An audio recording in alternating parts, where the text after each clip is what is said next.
রাষ্ট্র ক্ষমতায় ডক্টর মোহাম্মদ ইউনূস এই মুহূর্তে কি করছেন? তার হাতে আমাদের রাষ্ট্র কতটা নিরাপদ, অথবা এই রাষ্ট্রের জনগণ দ্বারা, রাষ্ট্রের মেশিনারি দ্বারা তিনি কতটা নিরাপদ, এই বিষয়গুলো আলোচনা করার সময় এসেছে। এর কারণ হলো ডক্টর মোহাম্মদ ইউনূসকে নিয়ে আমাদের সুদীর্ঘকালের একটা স্বপ্ন ছিল। তিনি যে সময়টিতে নোবেল পুরস্কার পেলেন তখন থেকে তাকে নিয়ে আমাদের আশা এবং আকাঙ্ক্ষা একেবারে হিমালয়ের চূড়া ছাড়িয়ে গেল। আমরা ভাবতে আরম্ভ করলাম যা কিছু কল্যাণকর সবই ডক্টর মোহাম্মদ ইউনূসকে দ্বারা করা সম্ভব। আমরা আরও ভাবতে শুরু করলাম যে ইউনূস সাহেবের মতো যদি একজন মানুষ রাষ্ট্র ক্ষমতায় বসতেন, এ জাতির নেতৃত্ব দিতেন, তাহলে আমাদের যে দুর্ভাগা জাতি, হাজার বছর ধরে আমরা যে অনিশ্চয়তার পথে হাঁটছি, যে ভুল এবং ভ্রান্তির কবলে পড়ে, ঘূর্ণি পাকে পড়ে আমরা শুধু বারবার এই বটমলেস বাস্কেটে পরিণত হচ্ছি। আমাদের দেশে যে রাজনৈতিক নেতৃবৃন্দ, তাদের সম্পর্কে আমাদের অনেক অভিযোগ। এদের না আছে শিক্ষা, না আছে দীক্ষা, না আছে সততা, না আছে উদ্ভাবনী ক্ষমতা, আরও কত কি। সেখানে যদি ডক্টর মোহাম্মদ ইউনূস আসেন, আমাদের এই দেশটি জান্নাতে পরিণত হবে এবং আমরা বিশ্বের বুকে মাথা উঁচু করে দাঁড়াতে পারবো। ডক্টর মোহাম্মদ ইউনূস যখন পশ্চিমা দুনিয়াতে যান এবং সেই ছবিগুলো তিনি যখন প্রচার করেন বা পশ্চিমা মিডিয়াগুলো যখন প্রচার করে, তখন আমাদের গর্বের কোনো অন্ত অতীতে থাকেনি, এখনও নেই। আমরা মনে করেছি যে বিশ্ব মানচিত্রে বাংলাদেশের যে মর্যাদা, সেই মর্যাদার আসনটি একমাত্র ডক্টর মোহাম্মদ ইউনূসের মতো বিশ্বমানের একজন ব্যক্তিত্ব দ্বারাই সম্ভব। সময়ের পরিক্রমায় ঠিক সেই সুযোগটি আমরা পেয়েছি এবং ডক্টর মোহাম্মদ ইউনূস সাহেবও সেই সুযোগটি পেয়েছেন। তিনি এখন পরিণত বয়সে আছেন, তার বয়স ৮৬ বছর। তো ৮৬ বছর বয়স অনেকের জন্য সমস্যা হলেও ডক্টর মোহাম্মদ ইউনূসের জন্য কোনো সমস্যা নয়। তিনি যথেষ্ট প্রাণোচ্ছল, যথেষ্ট অ্যাক্টিভ এবং তার চিন্তা চেতনা, কথাবার্তার মধ্যে কোনো বৈসাদৃশ্য নেই, বার্ধক্যজনিত কোনো বৈসাদৃশ্য আমরা দেখছি না। যেমন এখন সারা দুনিয়াতে একটা ট্রেন্ড হয়ে পড়েছে, বয়স্ক মানুষ, ৭০ ঊর্ধ্ব মানুষ রাষ্ট্র ক্ষমতায় যাচ্ছেন এবং তারা ভালো করছেন। Narendra Modi, mister Joe Biden, এমনকি যে আনোয়ার ইব্রাহিম, এরা সবাই ৮০ বছর ছুঁই ছুঁই করছে তাদের বয়স। তো সেই দিক থেকে ডক্টর মোহাম্মদ ইউনূস, তার যে বয়স, এটিকে কোনো অবস্থাতেই নেতিবাচক অর্থে বলা যায় না। তো এখন সেই বয়সে তার সারা জীবনের অভিজ্ঞতা নিয়ে, সারা জীবনের নেম ফেম, সুনাম সুখ্যাতি নিয়ে এবং অবিস্মরণীয় জনসমর্থন নিয়ে তিনি রাষ্ট্র ক্ষমতায় বসেছেন। এবং এই মুহূর্তে তিনি যে সুযোগটি পেয়েছেন, সেটি বঙ্গবন্ধুর জীবনে সেই সুযোগটি হয়েছিল কিনা আমি বলতে পারবো না। ওই সময়টিতে যারা বঙ্গবন্ধুর সমর্থক ছিলেন তারা বলতে পারবেন। কিন্তু এখন বাস্তবতা হলো যে ডক্টর মোহাম্মদ ইউনূসের পেছনে ঠিক আগস্ট মাসের পুরোটা সময় সারা বাংলাদেশের আপামর জনসাধারণ, এমনকি যারা আওয়ামী লীগ করতেন, তাদের একটা বিরাট আশা ছিল, আকাঙ্ক্ষা ছিল। কিন্তু 15ই আগস্টের পর থেকে সে আশা আকাঙ্ক্ষা ক্রমশ ফিকে থেকে ফিকে তর হতে থাকে এবং ধূসর থেকে ক্রমশ সেটি ধূসরতর হতে থাকে। তাকে নিয়ে আমাদের যে স্বপ্ন, যে কল্পনা, সব কল্পনা এবং স্বপ্ন ধীরে ধীরে ধীরে ধীরে মরে যেতে থাকে। এর কারণ হলো আমরা তার যে মুভমেন্ট, তার যে চলাফেরা, এই চলাফেরার মধ্যে রাষ্ট্র পরিচালনা করার যে নায়কোচিত মনোভাব, ঠিক সেই হিন্দি সিনেমাতে একটা সিনেমা রয়েছে নায়ক, অনিল কাপুরের সেই বিখ্যাত সিনেমা নায়ক, অথবা বাংলা সিনেমাতে ফাটা কেষ্ট, ঠিক এইরকম একটা ক্যারিশম্যাটিক দ্রুততা একজন রাষ্ট্রনায়কের বা সরকার প্রধানের চরিত্রে থাকা দরকার। সেটি সবাই ডক্টর মোহাম্মদ ইউনূসের কাছ থেকে আশা করেন, কিন্তু তিনি সেই জিনিসটি করতে পারেননি। তিনি যেভাবে আমেরিকাতে গিয়ে বিল ক্লিন্টনের সঙ্গে প্রাণবন্ততা দেখাতে পারেন, যেভাবে জো বাইডেনের সঙ্গে ছবিতে পোজ দিতে পারেন, যেভাবে জাতিসংঘে গিয়ে ভাষণ দিতে পারেন, কিংবা ঢাকা এয়ারপোর্টে ছুটে গিয়ে যেভাবে আনোয়ার ইব্রাহিম সাহেব মানে মালয়েশিয়ার প্রধানমন্ত্রী তাকে অভ্যর্থনা জানাতে পারেন, তার সঙ্গে প্রাণবন্ত তিনি সময় কাটাতে পারেন, এবং তার চেহারার মধ্যে যেভাবে উজ্জ্বলতা ফুটে ওঠে, যে স্মার্টনেস আমরা দেখতে পাই, কেন একই ধরনের স্মার্টনেস আমরা মির্জা ফখরুলের সঙ্গে বৈঠক করার সময় দেখি না? একই রকমের স্মার্টনেস আমরা কেন জামাতের আমিরের সঙ্গে বৈঠকে আমরা দেখতে পাই না? কিংবা তিনি যখন তার উপদেষ্টা মণ্ডলীদের সঙ্গে বৈঠকে বসেন, কেন তার মধ্যে প্রাণবন্ততা থাকে না? কেন তিনি হাসি খুশি থাকেন না? কেন তার কণ্ঠে লালিত্য থাকে না, দৃঢ়তা থাকে না? এই বিষয়গুলো আমাদেরকে ভাবিয়ে তুলেছে। ইতিমধ্যে আমরা দেখেছি যে তিনি বেশ কিছু বক্তব্য দিয়েছেন যা কিনা পুরো জাতিকে হতাশ করেছে। তিনি বঙ্গবন্ধু নিয়ে, ৩২ নম্বর নিয়ে, মুক্তিযুদ্ধ নিয়ে যে সকল কথা বলেছেন, শেখ হাসিনাকে আনা, বিচার করা, এগুলো নিয়ে যে কথাগুলো বলেছেন, কোনো কথাই রাজনৈতিক হয়নি, আশা জাগা নিয়ে হয়নি, বরং যথেষ্ট বিতর্ক তৈরি করেছে। বিশেষ করে ভয় যাবে আমেরিকার সঙ্গে তার যে সাক্ষাৎকারটি, এটি একেবারে রীতিমতো ফ্লপ করেছে। তিনি সাংবাদিকদের সঙ্গে রেগে গিয়েছিলেন, কাউন্টার প্রশ্ন করেছেন, তার চোখ মুখ সব এলোমেলো হয়ে গিয়েছিল, এবং তার ক্রোধ এবং বিরক্তি তিনি কোনো অবস্থাতেই লুকিয়ে রাখতে পারেননি।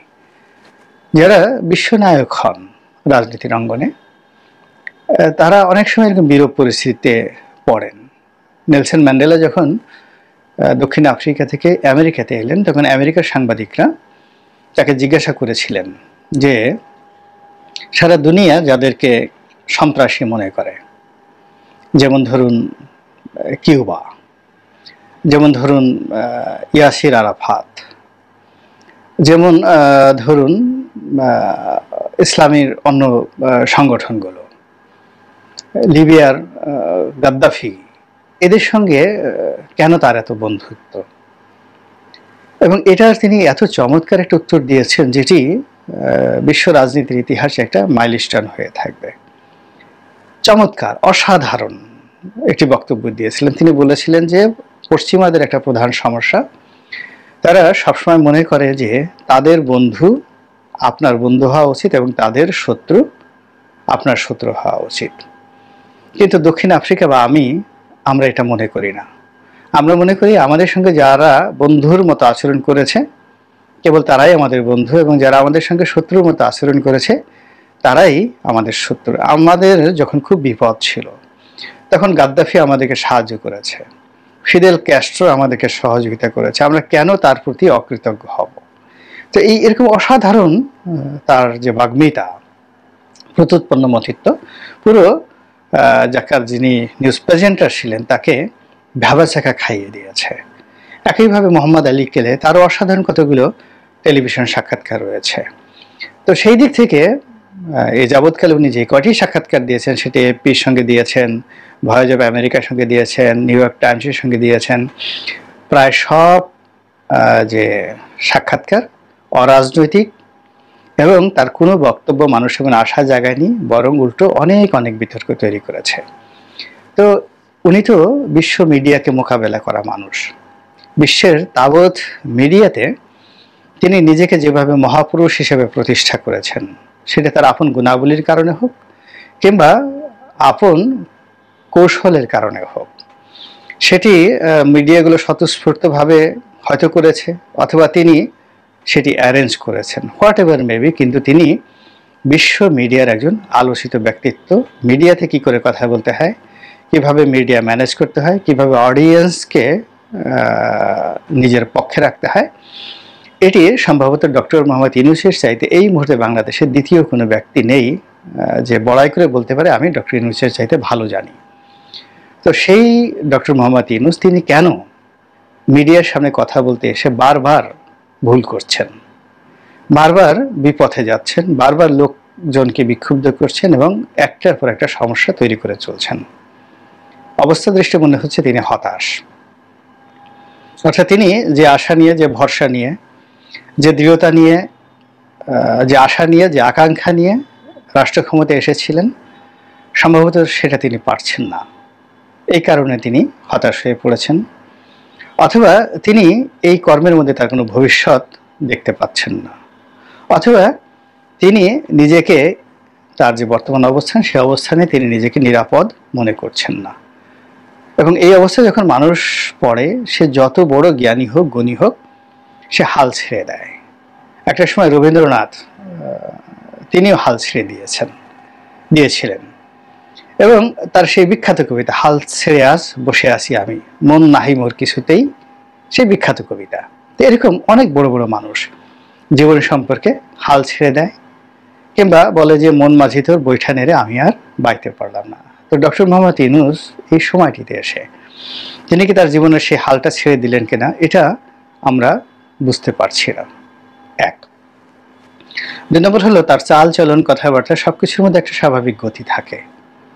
তিনি বেশ সেই 2009 সন থেকে একটা বিরূপ পরিস্থিতিতে বাংলাদেশে চলছেন। তো এখানে সেই বিরূপ পরিস্থিতির মধ্যেও তার চোখ, মুখ, শরীর সবকিছুর একটা অঙ্গভঙ্গি বা একটা অভিব্যক্তি সেটি ছিল।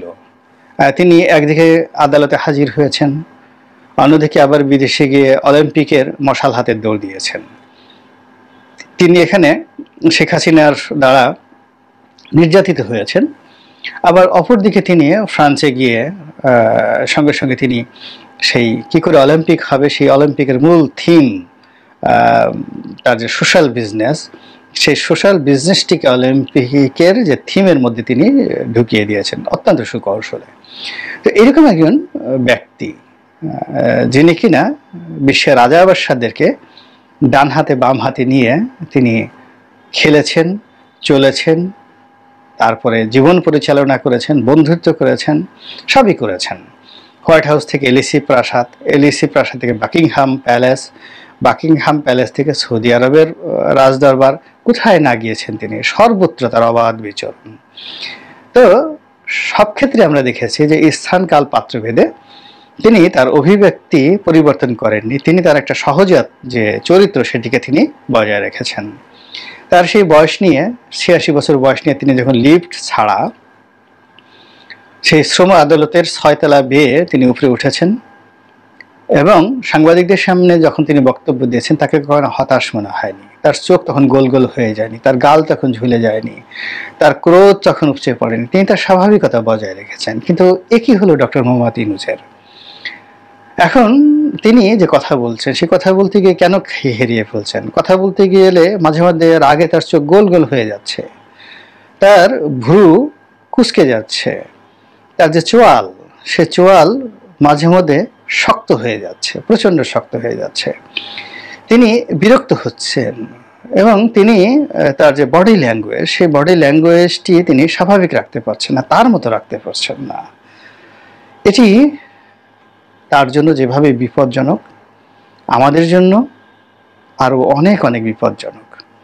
একজন ডক্টর মোহাম্মদ ইউনূসকে বানানোর জন্য এবং তাকে রাষ্ট্র ক্ষমতায় বসানোর জন্য এদেশের বহু মানুষ অক্লান্ত পরিশ্রম করেছেন, যাদেরকে তিনি চিনেনও না, জানেনও না।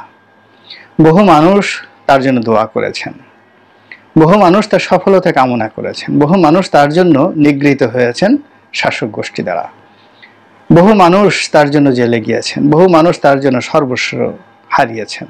তো কাজেই তিনি যদি হাল ছেড়ে দেন, তিনি যদি ব্যর্থ হন, তা কেবল তার মধ্যেই সীমাবদ্ধ থাকবে না, বহু মানুষের জীবনকে, লক্ষ লক্ষ নয় কোটি কোটি মানুষের জীবনকে তছনছ করে ছেড়ে দেবে। অনুরোধ, মেডিটেশন করুন, মেডিটেশন করুন, যোগ ব্যায়াম করুন, ধ্যানে বসুন, নামাজ কালাম বেশি করে পড়ুন, কোরআন শরীফ পড়ুন, নিজের সিদ্ধান্তের উপর স্থির থাকুন, এবং প্রতিদিন ঘটা করে, একদম অনুষ্ঠান করে 1 থেকে 2 ঘন্টা একা থাকুন, তন্হা, কোনো রকম কাজ করবেন না, একা থাকুন এবং স্বাধীন মতো চিন্তা করুন। আপনার মন যা বলে সেই সিদ্ধান্তগুলো বাস্তবায়ন করুন, তা সে যত নির্মম হোক, যত নিষ্ঠুর হোক, মন যেভাবে বলে ওভাবে করুন। এর কারণ হলো আপনাকে যে চেয়ার দেওয়া হয়েছে এটা আল্লাহর পক্ষ থেকে একটা আশীর্বাদ, এবং ওই চেয়ারের বসার কারণে আপনার এমন কতগুলো চিন্তা আসবে, এমন কতগুলো অভিব্যক্তি আপনার মধ্যে আসবে, এমন কতগুলো সিদ্ধান্ত আসবে যেটা আমরা বাইরে শত বছর চিন্তা করেও সেটা পারবো না। এখানে প্রকৃতির অনেক লীলা খেলা রয়েছে, এখানে আরশে আজিমের অনেক লীলা খেলা আছে। আপনি আপনার চেয়ারের সঙ্গে আপনার আত্মার, এবং আপনার আত্মার সঙ্গে আপনার রবের, আপনার সৃষ্টিকর্তার একটা সংযোগ ঘটিয়ে ফেলুন। একা হয়ে যান, কিছু সময় ধ্যান করুন, তারপরে সিদ্ধান্ত নিন। সেই সিদ্ধান্ত যদি এমন হয় অর্ধেক 50-50, এমন আছে আপনি মরে যেতে পারেন, আমরা মরে যেতে পারি, কিন্তু আপনার কাছে মনে হচ্ছে মানে জিতলে গাজী, মরলে শহীদ, এরকম একটা কিছু হবে। ওইরকম কঠিন সিদ্ধান্ত নিন, দেখবেন সব কিছু ইনশাল্লাহ স্বাভাবিক হয়ে গেছে। মহান আল্লাহ আপনার প্রতি রহমত